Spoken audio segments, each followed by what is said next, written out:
Il est 20h30 sur toute l'étendue du territoire. Mesdames et messieurs, bonsoir. Du 21 au 22 avril 2026, le président de la République à la tête d'une importante délégation a pris part au Forum économique Tchad-Algérie. Au terme de cette visite, une trentaine d'accords ont été signés. Saleh Mohamed Issaka, l'un des acteurs de cette coopération, indique que ces accords constituent une opportunité majeure pour le Tchad. 7 mois après l'IATF, donc après la dernière visite du président de la République, le maréchal Mohamed Idriss Déby, en Algérie, il y a eu une autre visite que je qualifie de très porteuse, qui était la 4e session de la commission mixte Tchad-Algérie. C'est une visite faite par le maréchal à Alger pour ouvrir la 4e session de la commission mixte Tchad-Algérie.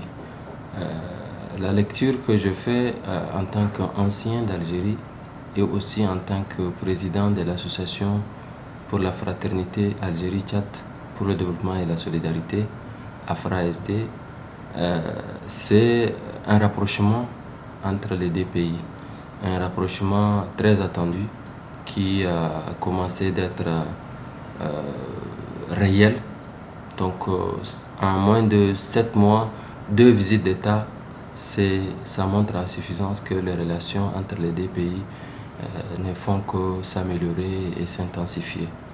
Comme vous l'avez si bien dit, le président était accompagné d'une forte délégation composée de plusieurs ministères sectoriels. On parle du ministère de l'élevage, de la santé, de la jeunesse, ministère du commerce, ministère des transports.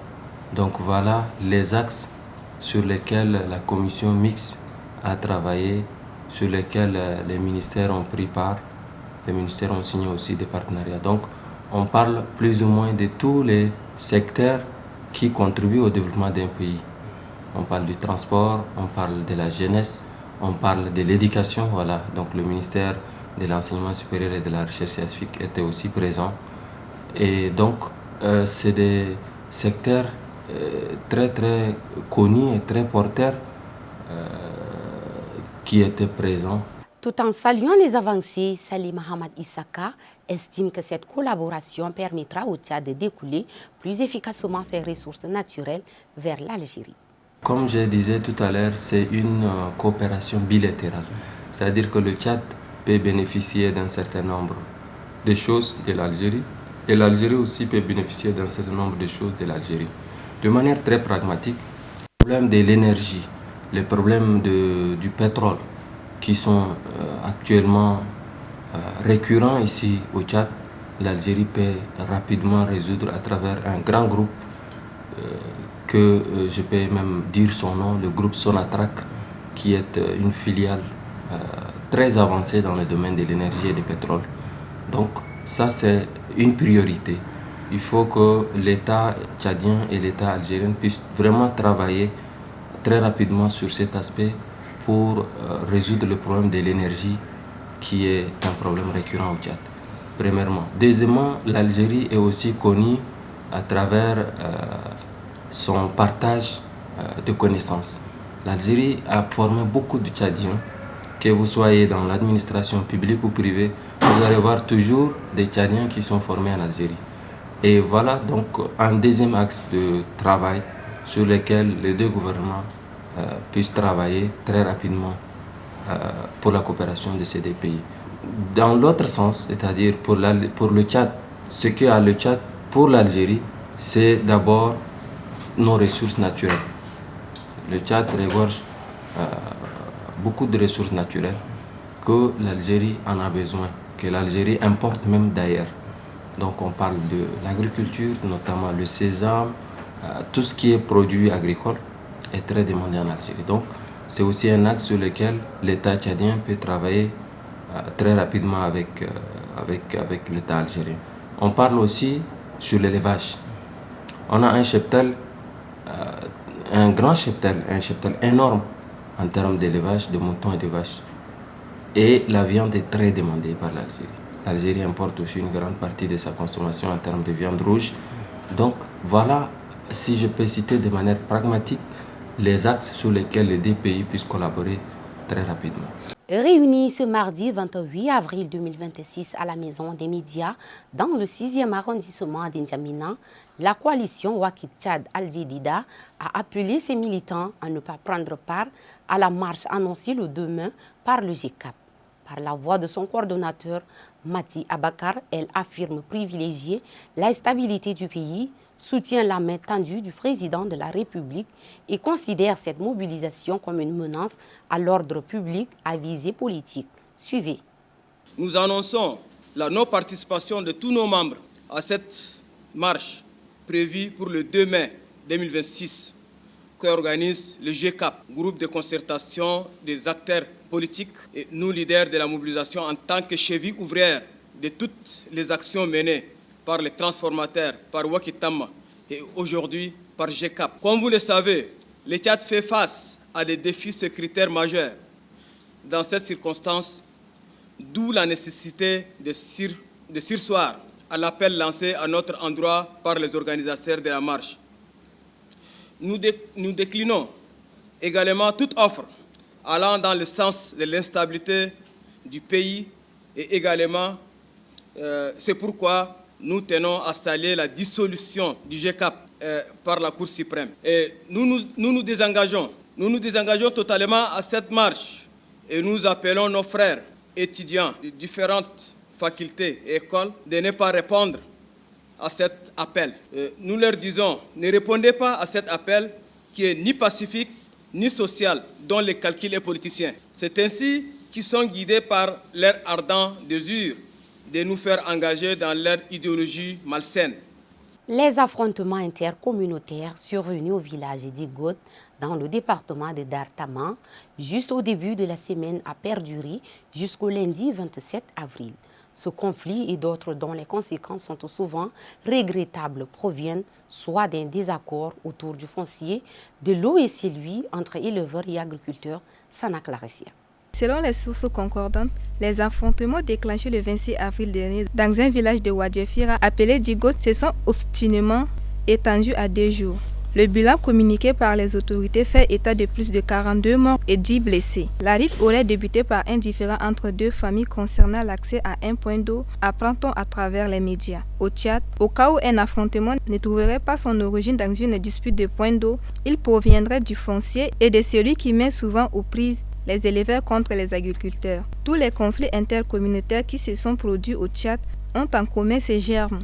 Aussi bien que les plaies des victimes du conflit de Digot sont encore profondes, les atrocités de ceux du Logone oriental, Ouadaï, Mayo-Kébi Ouest et le Salamad restent comme un souvenir dramatique dans la mémoire des Tchadiens. Suite à une note émise par la commune d'Indiamina concernant l'obligation du port de casque et de gilet, les transporteurs urbains, notamment les mototaxis, taxis et minibus, ont déjà consommé la moitié du délai pour se conformer aux nouvelles dispositions. Bien que cette décision vise à renforcer la sécurité routière, elle suscite des réactions au sein de la communauté des conducteurs Maroka Cécile Kadi. À mi-parcours du délai fixé par la commune d'Indiamina, de nombreux conducteurs continuent de ne pas se conformer à la nouvelle réglementation. Cette mesure instaurée pour améliorer la sécurité routière dans la capitale tchadienne ambitionne de réduire les risques d'accidents et de protéger aussi bien les conducteurs que les passagers, dans un contexte marqué par la fréquence des sinistres routiers. Cependant, sur le terrain, la décision peine à faire l'unanimité. Plusieurs conducteurs interrogés dénoncent une mesure qu'ils jugent contraignante, évoquant notamment un manque d'accompagnement des autorités dans sa mise en œuvre. Bon, nous-mêmes là, on n'accepte pas leur décision parce qu'on n'était même pas concernés, même en parlant de tous les syndicats, nous-mêmes là, on n'est pas les membres des syndicats encore. Les casques là, bien sûr c'est important, mais par exemple pour les clandemans qui sont là, est-ce que quelqu'un va avoir des casques? De leur business quoi, voilà. Donc là, nous là, on ne veut pas. Sur les marchés, les prix des casques ont connu une hausse notable dans certains points de vente, rendant leur acquisition difficile pour de nombreux conducteurs. Si quelque chose, ils disent qu'il n'y en a pas en Yémen, ils vont augmenter le prix. Nous, on n'a pas augmenté le prix pour aider les clients pour aider les Tchadiens. Si cette initiative vise à instaurer davantage de disciplines sur les routes, elle se heurte encore à des résistances. La commune d'Njamena est ainsi appelée à renforcer ses actions de sensibilisation pour favoriser une application effective de cette mesure. Ce 28 avril marque la journée internationale de la sécurité et de la santé au travail. Cette journée vise à promouvoir un environnement de travail sain et sécurisé tout en rendant hommage aux travailleurs victimes d'accidents professionnels. La journée mondiale de la sécurité et de la santé au travail est célébrée chaque année pour sensibiliser à la prévention des accidents de travail et des maladies professionnelles. Elle constitue également un moment de recueillement en mémoire des travailleurs blessés ou décédés dans l'exercice de leurs fonctions.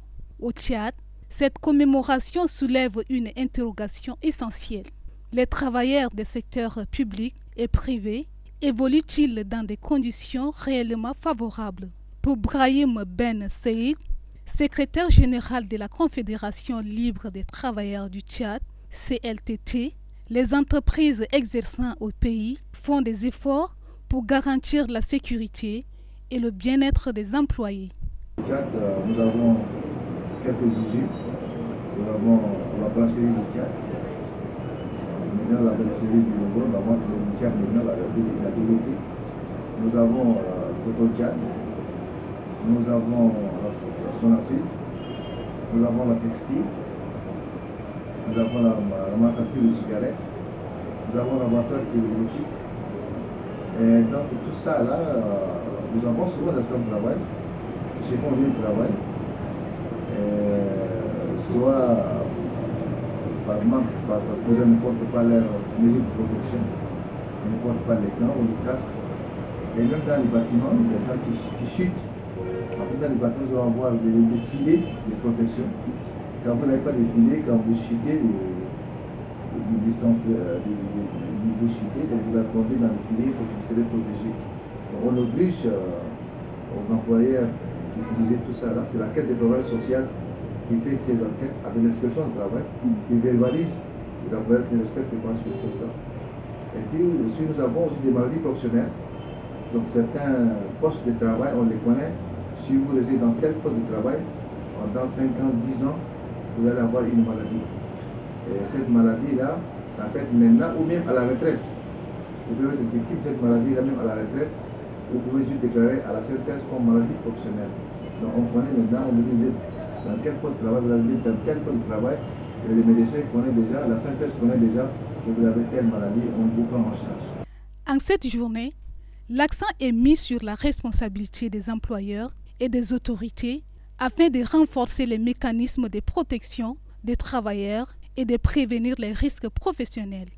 L'actualité internationale de ce 28 avril au Niger, une attaque armée a fait au moins 29 morts, illustrant la persistance de l'insécurité dans plusieurs régions du pays. Au Mali, les autorités appellent la population au calme face aux tensions du moment.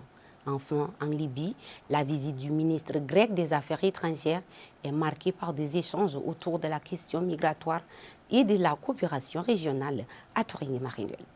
L'État islamique a revendiqué lundi un attentat qui a fait au moins 29 morts dans l'État d'Adamawa au Nigeria, selon un communiqué publié par le groupe sur Telegram. Les hommes armés auraient pris pour cible des jeunes rassemblés sur un terrain de football, selon des habitants dans le nord-est du Nigeria. Il s'agit de la dernière vague de violences meurtrières en date dans le pays le plus peuplé d'Afrique. L'attaque du dimanche s'est produite dans l'État d'Adamawa, situé à la frontière avec le Cameroun, qui est un foyer de violence impliquant des djihadistes et des gangs criminels locaux. Les violences intercommunautaires liées à des conflits fonciers sont également très fréquentes dans cet État. Cette dernière attaque survient alors que la crise sécuritaire au Nigeria fait l'objet d'une attention croissante, tant à l'étranger qu'au niveau national, à moins d'un an des élections générales. Le gouverneur Ahmadou Umaru Fintiri s'est rendu sur les lieux de l'attaque perpétrée dimanche et a confirmé qu'au moins 29 personnes avaient été tuées lors d'une attaque meurtrière contre la communauté de Gouyakou dans la région administrative locale de Gombe, a déclaré son porte-parole dans un message images publiées sur les réseaux sociaux. Attaque au Mali, le gouvernement appelle à ne pas céder à la panique. Des djihadistes et des séparatistes touaregs alliés au Mali se sont emparés de la ville clé de Kidal, dans le nord du pays, à la suite d'attaques coordonnées contre les positions stratégiques de la junte, ont indiqué lundi des sources locales. 2 jours de combats acharnés entre l'armée et les djihadistes alliés aux touaregs ont soulevé des questions quant à l'avenir de la junte militaire au pouvoir dans ce pays d'Afrique de l'Ouest qui connaît plus d'une décennie de violence.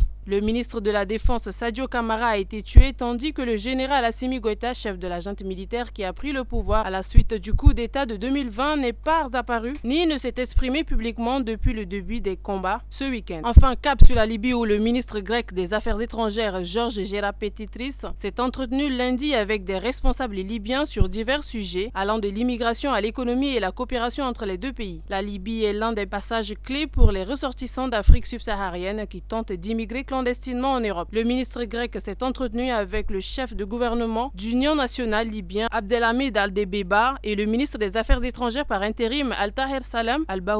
C'est ici que nous mettons fin à cette édition. Merci à vous de l'avoir suivi. Très bonne suite de programme sur TET24.